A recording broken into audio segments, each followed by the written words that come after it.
والصلاة والسلام على رسول الله وعلى آله وصحبه وسلم.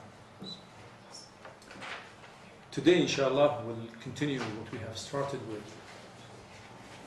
for now about 5 or 6 episodes regarding the da'wah strategies of Prophet Muhammad sallallahu alaihi wasallam when he was in Mecca, and how he developed a different approach of da'wah by sending people outside Mecca. Some are locally in the Arab Peninsula and some were internationally across the borders to Abyssinia.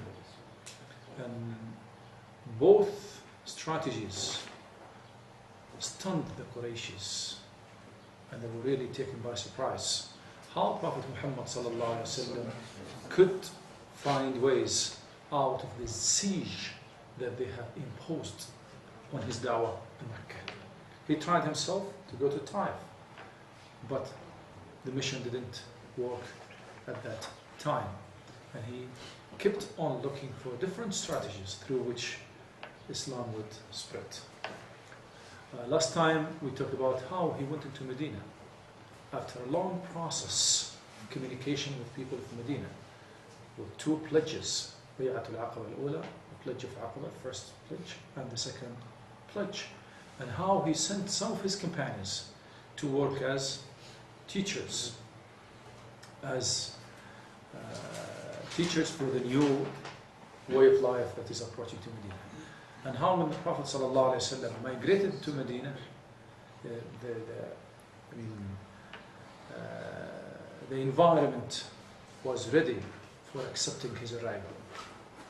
This is why he started with a new method that has never been taken in history, by writing down a constitution bringing all people of Medina together, regardless of their linguistic, geographical, tribal, even religious affiliations, okay, including the Jews who were there.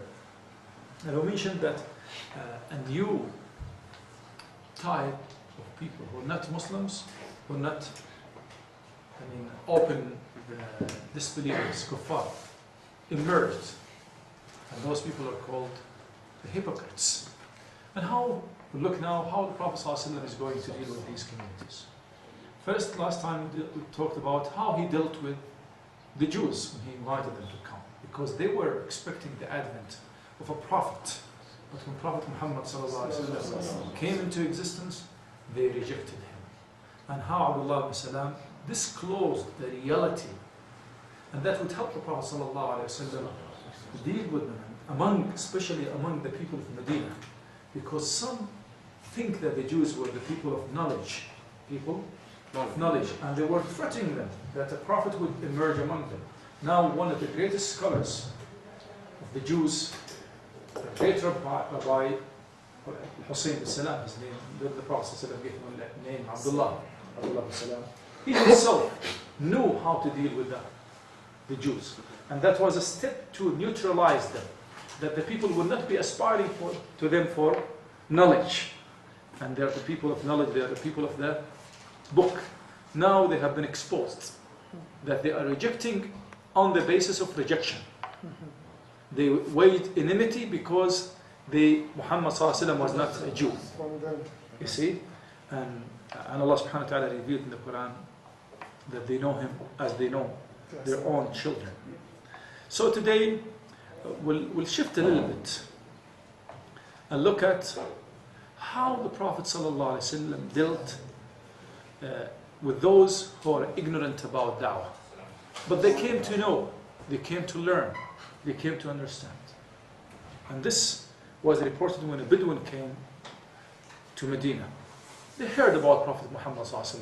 Some of them go for, they call them freedom lovers. They go, just want to find out. And this is what's the nature of the Bedouins. They are freedom lovers. They don't like to stay in one place for a long time.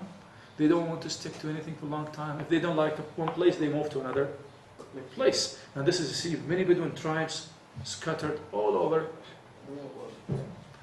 and that time all over Arabia, which is considered to be the whole world to them. Taking communication and transportation in consideration. So a Bedouin came to the masjid of Prophet Muhammad. The Bedouin have never heard of a masjid, of a sacred mosque, a place that you cannot do anything that you do otherwise. You know, we even cannot do business in the masjid. We cannot talk about side issues in the masjid. You see, this is a place devoted for the service of Allah subhanahu wa ta'ala. So this Bedouin came to the masjid, and he went to a side of the masjid. The masjid, you know, was very humble. You know, that the Prophet built. You know, the trunks of the trees, of palm trees, were just put like pillars, and they covered it with palm leaves. So when it rains, it only protects against the heat of the sun to some extent, but it couldn't hold water. Okay, so when it rains, some of the Sahaba even said the Prophet ﷺ prayed one time, and when he turned to us, mud was in his face because he walked in the sujood on mud. Okay, this is the masjid of Prophet Muhammad ﷺ, but that is the masjid that changed the whole world. It will continue changing the whole world. Yes, the Prophet ﷺ started with humble beginnings, but with very great intentions, with very huge and supreme aims. And this is why great achievements start with humble beginnings. So this Bedouin came to the Masjid Prophet Muhammad ﷺ. He was looking for Muhammad. Even they didn't know what the word prophet is, what the word messenger is, Nabi, Rasul. Okay? But they heard that somebody by the name Muhammad is bringing a new way of life. He is calling people to worship Allah, not to worship idols. Come on, what's going on? He has asked people not to commit adultery, not to drink alcohol, to be good to their parents, to their neighbors. I mean, but his people say that he's a poet. Sometimes say that he's a sorcerer. Some say he's a liar. Let's find out by ourselves. And this is some of those people came. And this person, Bedouin, started urinating at the side of the masjid. You see this, the mentality of the people that the Prophet ﷺ dealt with. And the type we deal with. Sometimes you go to different people, respectable people like Dr. Isa, or Ja'far, or you, or anybody else. They're not Muslims, but they treat you with a nice way. They would never do that in the masjid. They would come with respect to the masjid. You see? Even they would see what I'm supposed to do when I come to the masjid. I'll take my shoes. Although they have never taken their shoes off when they come to their houses, whatever. You see? Now look at the type of people that the Prophet ﷺ had to deal with. So this man came to that, and the companions saw him.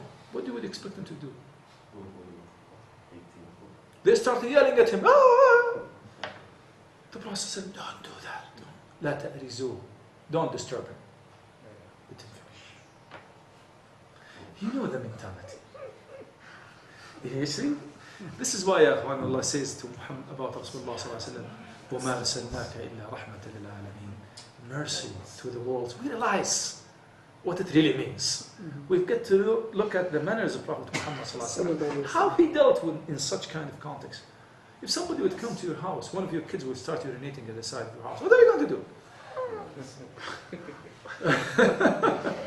You can't, you're going to war, huh?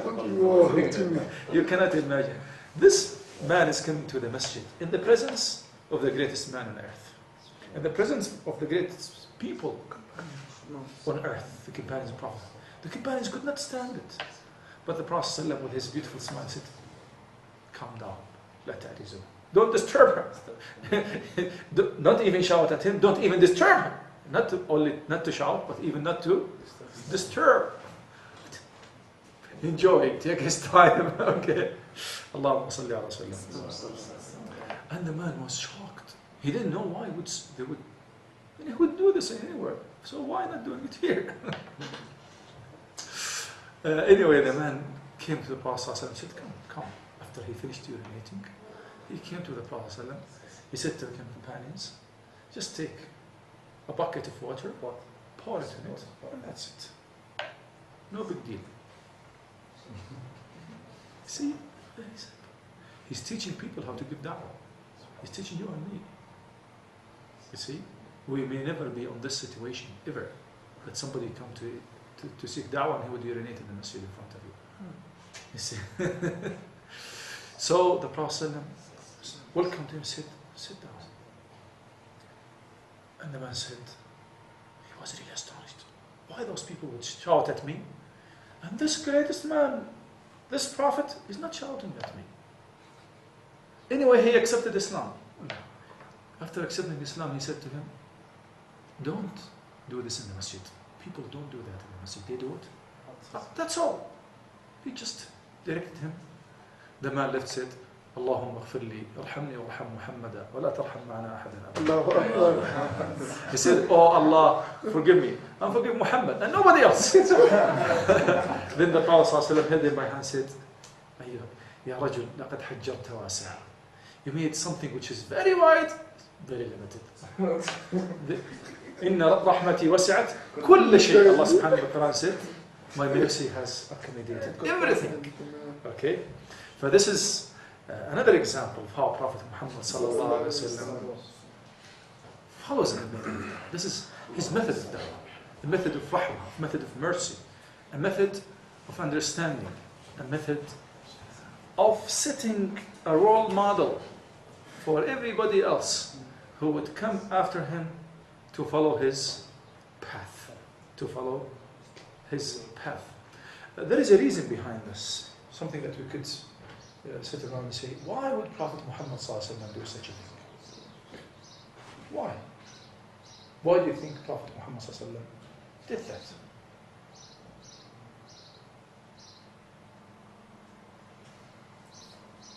Yes? For many reasons. What are some of the reasons? To teach us. One is a lesson for us, how to deal with people when they're ignorant, they don't know what they're doing. Okay? They may do something which is wrong from our understanding, but they don't know that they're doing something wrong. So we shouldn't yell at them, we shouldn't shout at them, we take them easy and teach them that this is wrong, please don't do it. Again, and if there is something wrong, we could correct it. We find ways to correct it. Another thing, if this man was looking at the people who was urinating, what's going to happen? Right. He was going to make it on himself. Yes. So who's going to make a big mess? Yeah. Big mess. Imagine it, you see. So the Prophet said, no, see, you're not really correcting, you're doing something even worse. Okay? The worst will happen. Okay? Another thing that he's showing people that we've got to be very patient and kind for people who are ignorant, and not to be arrogant and think we are better than you. You don't know how even to conduct yourself in the masjid. No, it doesn't work that way. The Prophet ﷺ was an example for them. And if he would do that to him, many people would run away. وَلَوْ كُنْتَ فَضًّا غَلِيظَ الْقَلْبِ لَانْفَضُّوا مِنْ حَوْلِكَ. If you were tough, with very stiff heart, people would run away from you. And this is why the Prophet ﷺ was attracting people. Many people would come to Prophet ﷺ with a lot of propaganda in their minds about who this man is and what he's calling for. And with his action, he would clarify all this. Because people usually who have power, this power would turn them to become sometimes arrogant, most of the time. It's really rare to find people with power who are humble, down to the ground. And this is how Prophet Muhammad ﷺ was very close to people, was very caring, was respecting, was accommodating. As one of his own strategy, it is called Dawah with Rahmah. Calling with mercy. Calling with mercy. All life Prophet Muhammad ﷺ was full of mercy, and this is one of the examples that the Prophet ﷺ is giving da'wah with mercy. غفر الله لي ولكم وللمسلمين أجمعين وتقبل منا ومنكم. We'll stop for a while and go inshallah to the next episode. We will talk about another strategy of da'wah that the Prophet ﷺ followed. Assalamu alaikum wa rahmatullahi wa barakatuh.